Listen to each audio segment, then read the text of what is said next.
Nurse Lisa had been working at the children's hospital for over 10 years. Usually nothing out of the ordinary happened, and the days went by steadily. However, one day as she was making her rounds, a newborn baby caught her eye. Mainly because apparently nobody had come to see the child in days. She couldn't believe what she found out about him next. But before we start, make sure to subscribe if you haven't, and hit that notification bell so that you won't miss any new stories. Lisa had tried everything to find the baby's real mother, and her efforts were finally being rewarded. With some help from the police, she managed to locate the woman, but she was not the kind of person that Lisa expected at all. And then she told the nurse her shocking reason for leaving the baby behind. Nurse Lisa had been working at the children's hospital for over 10 years. Even though she had no children herself, she absolutely loved her job and enjoyed working with children. One day, as she was making her rounds in the pediatric ward, she noticed something weird. She saw a baby laying in a crib, wrapped in a towel, all alone.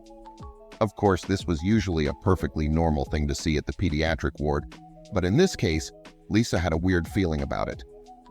After talking to some colleagues, Lisa found out that the baby had been brought in via an emergency call. An anonymous caller had called 911 and told them they had left the baby in a park waiting to be found. That's how the baby ended up in the hospital. Nobody had come to visit him yet. Lisa was shocked to hear this and approached the baby to see how he was doing. Lisa couldn't understand why somebody would just leave this sweet baby in a park like that. Days went by without any news about the parents or any visitors coming by. Lisa spent time with the baby, providing the love and care he needed. She knew that physical touch and affection is very important for children, especially newborns. Lisa was determined to find the parents or some other family members who could take care of the baby. She didn't know where to start looking, but luckily the police had also gotten involved.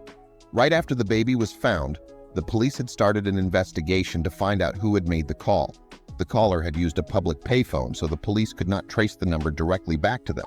Luckily, in the meantime, they had found some other hints that could lead them to the caller. There were no security cameras in the park where the baby was found, but the police had been able to check the security footage of the payphone and the surrounding area. They had spotted a man carrying the same basket as the one the baby was found in. But who was he? Since not every street had security cameras, the police could not see where the man had come from or where he had gone after making the call. The man who had left the baby was homeless. He was wearing dirty and ripped clothes, and in the footage they could see him approaching various people, presumably asking for money or food. The police couldn't determine whether he was the baby's father, but if they could locate him, he might be able to give them some answers. In the meantime, Nurse Lisa was still looking after the baby. She made sure he ate and slept enough, and that he wasn't cold. The police still hadn't been able to locate the man. Lisa decided to take matters into her own hands. She started taking daily walks to the park where the baby was found. Weeks had passed, and the police had stopped looking for the man altogether. The hospital wanted to place the baby in foster care, and Lisa was desperate. In her own time, Lisa had searched everywhere she could think of, but without success. Until one day, she walked past a soup kitchen, and she spotted the very same man from the security footage waiting in line. Lisa carefully approached the man and introduced herself. She could see the man felt uncomfortable and was hesitant to speak with her, but she didn't give up.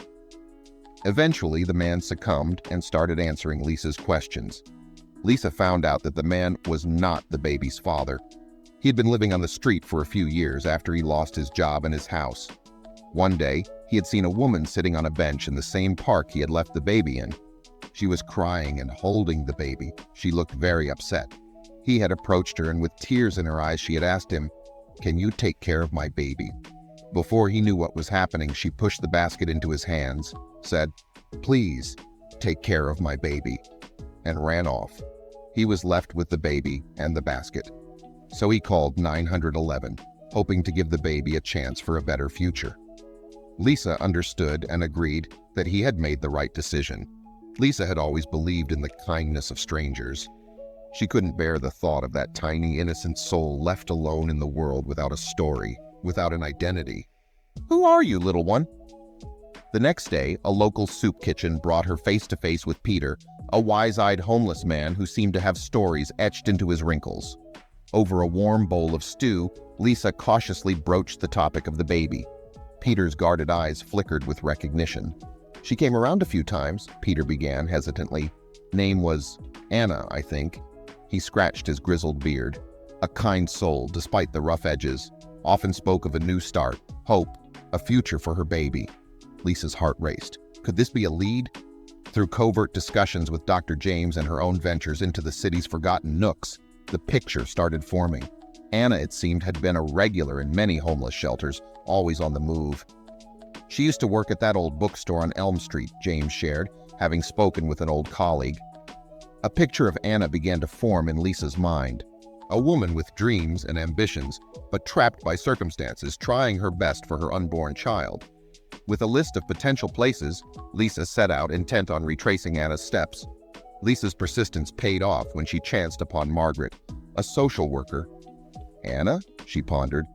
"Yes, there's a shelter, Willowhaven, a refuge for women like her." The blue door of Willowhaven welcomed Lisa. Here Anna had briefly found sanctuary from the tempest of her life. In the common room of Willowhaven, Anna sat, frail yet fiery. As Lisa approached, their eyes met, a myriad of emotions passing between them: recognition, surprise, apprehension. "Anna," Lisa whispered, extending a hand. "I know about your baby," she added gently. Anna's eyes, pools of sadness and hope, brimmed with tears. With a deep breath, Anna began her tale. She spoke of dreams crushed, trust shattered, and her undying love for the baby she couldn't keep. "I wanted the best for him," she murmured, voice shaking. Lisa listened, empathy and admiration growing for the woman who had endured so much for love. "I have friends who can help, resources for counseling and housing." Anna looked up, gratitude evident, but also a trace of pride.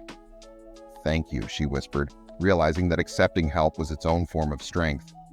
Days turned into weeks. Under Lisa's steadfast support, Anna attended counseling sessions, slowly unpacking the traumas of her past. Finding a temporary home in a shared housing community, she took small steps towards rebuilding her life. Lisa spent hours poring over legal documents and speaking with lawyers about guardianship and rights. There were forms, court procedures, and child welfare meetings. The quiet of the night was Lisa's most reflective time. In the solitude, her thoughts raced. Did she overstep? Was her connection with Jacob eclipsing his bond with Anna? Lisa's friends, sensing her internal conflict, rallied around. Over cups of coffee, they shared stories, tales of fostering, guardianship, and even adoption. Lisa, feeling out of place but determined, clutched her notes tightly. In the solitude of her room, surrounded by the faint sounds of the city, Anna pondered the unimaginable. She played with the idea of adoption, mulling over whether she could bear it, and if it would truly be the kindest choice for Jacob. Rain tapped on the window pane as Anna and Lisa sat opposite each other. "Lisa," Anna began, her voice shaky, "I've been thinking about Jacob's future." As she shared her thoughts, the implication became clear. Anna believed Lisa might offer Jacob something she currently couldn't. The room was filled with tears, understanding, and the beginning of a new chapter. The adoption journey was a roller coaster of emotions. Both women grappled with waves of joy, anxiety, hope, and fear. As the days passed, papers were filled, home studies conducted, and introspections deepened, setting the stage for a life-altering decision. Every signature and stamp brought her closer to Jacob. The legal maze was intricate, but Lisa's determination and the support of her lawyer made each step more surmountable. The weight of their new relationship, mother and son, settled warmly around them. Their home was filled with laughter, toys, and most importantly, love. It was the start of their shared journey, one of challenges but immense joy. As years went by, Lisa often marveled at the serendipity of life. From a chance encounter at the hospital to the deep bond she now shared with Jacob, their journey was a testament to love's power. Unexpected turns had led them together, proving that sometimes destiny has a way of intertwining lives in the most beautiful manner.